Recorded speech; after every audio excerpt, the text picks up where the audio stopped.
being stuck at home didn't stop a British man from running an outdoor marathon. James Campbell, a former professional javelin thrower, spent his 32nd birthday on Wednesday doing 6-meter, 20-foot shuttles from one end of his small backyard to the other after promising to run a marathon if one of his Twitter messages received 10,000 tweets. This guy's so bored that he's like, I'm just going to go run around my backyard for a while and see if I can get some Twitter Did you watch action. the video?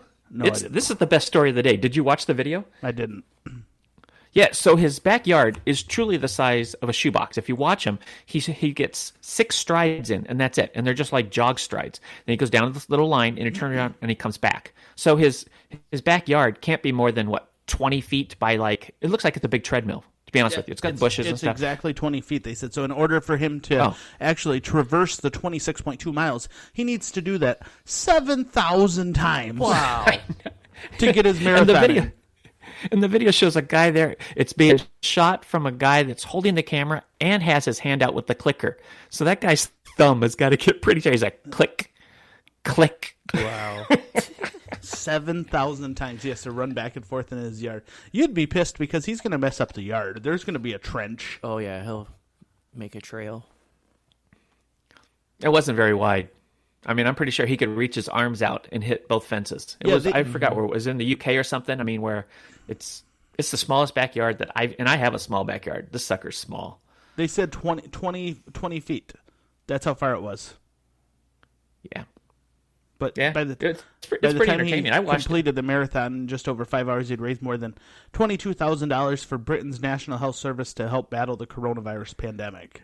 Wow. You can follow it by looking at hashtag 6-meter garden marathon, and he live streamed it. Well, there you go. I watched about an hour and a half of it while I had other people watching my live feed on Lightning. Super entertaining. I was watching a guy playing in a marathon while 7 people in my town were watching me look at lightning. That's funny. Just awful. Doing something else. I am going to do the thing about coming up to people's windows. Because I'm still practicing the safe distancing or social distancing. Right, as long as you're 6 feet away. Especially if you can do it, and people have their animals that come out and take a crap.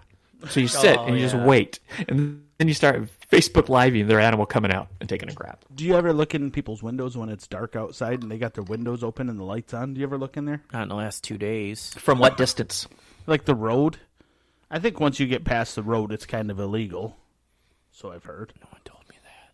But, yeah, I look in there all the time. It's so fun because you can see what people's houses look like inside. And every now and then, you get a little sneak peek of a little action happening. I only saw it one time. I was drunk with my father-in-law in Sterling, and we were walking through some campground and stumbled upon a house. And this girl took off her shirt like it was out of a movie. Like, she crossed her arms and pulled them out. I was like, what is happening? Nice. It was magical. It was one of those good father bonding moments. So I think, what else did you send me?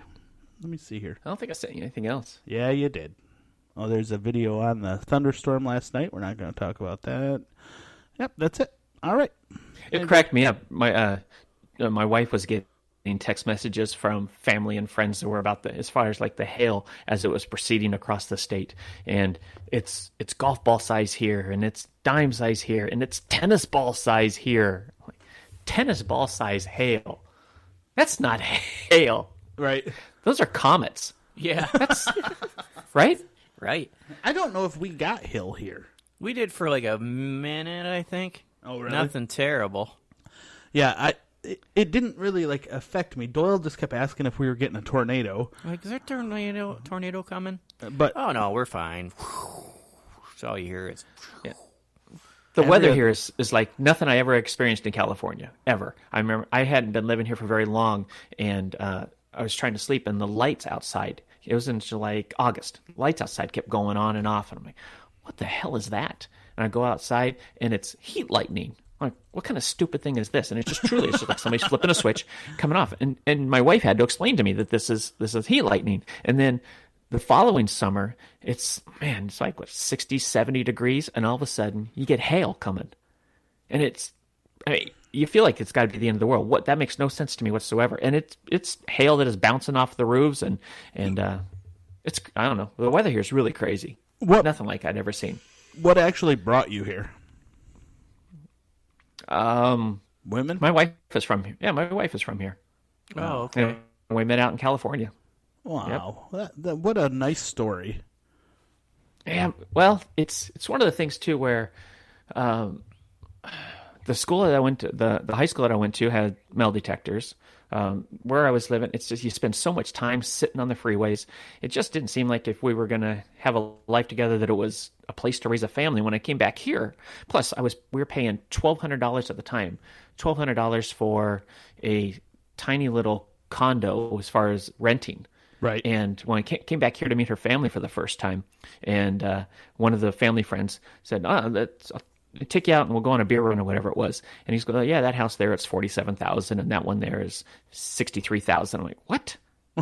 There's no way, once I'm paying rent out in California, there's no way I'm going to be able to afford a home unless I'm either one, dealing drugs, or two, I'm really good at embezzling. Right. There's just nothing I'm going to be able to do about it. So yeah, it was the funniest thing when her parents picked us up from the airport and we came through. MBS came in through Saginaw Road that comes in the back way there. Freeland Road? No, not Freeland Road, but when you come in, anyway, we're sitting, we get stopped at a light, and I remember her dad saying, "See, I told you we should have gone the other way. Now we have traffic." And it's because we're going to have to sit through the light twice. Right. Like, what is... I've been places on a daily basis that I can't see the light. Right. It's just fun. When we spent time in California, we went from, I don't know, it was like Hollywood to San Diego or something, which I don't remember exactly how far it was, but I remember clicking the map on, and it was like a 6-mile drive, and it said it was going to be 32 minutes to go 6 miles. I'm like, what the hell is happening out there to go 6 miles in 32 minutes?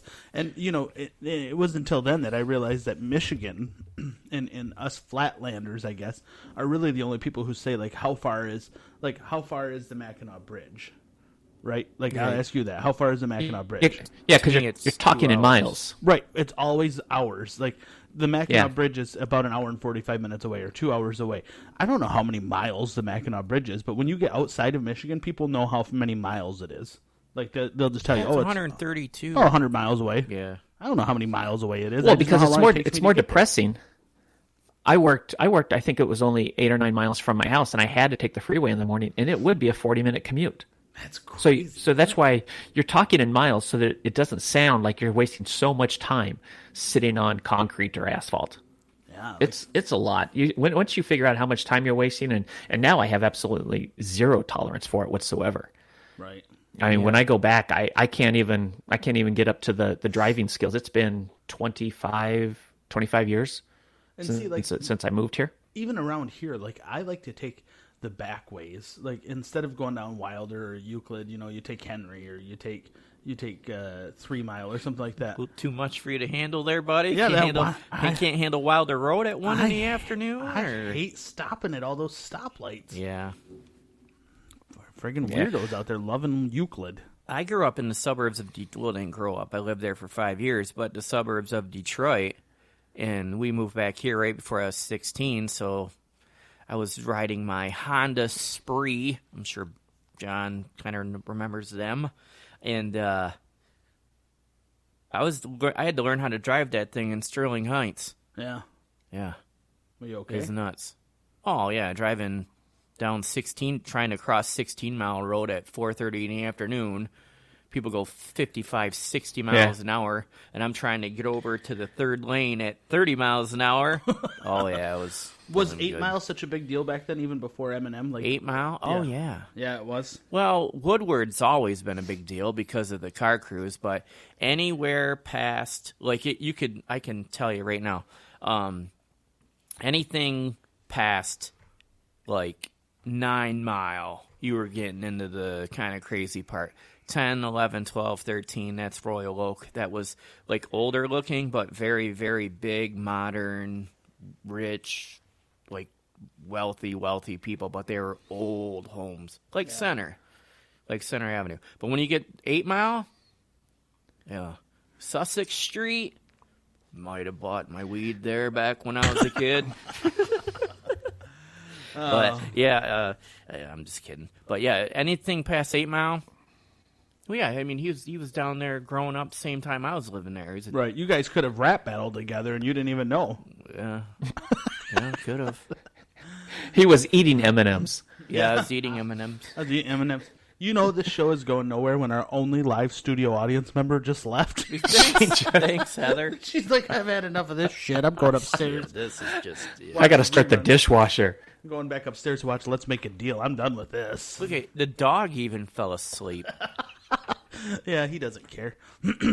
So, once again, all the places that you can listen to the show, you can listen on iTunes, you can listen on Spreaker, you can listen on Spotify, and any other of the popular apps. iHeartRadio is really the only one right now that's holding out, and they're like, I don't really know if we want to put that out there. They're the only ones listening to it. That's why.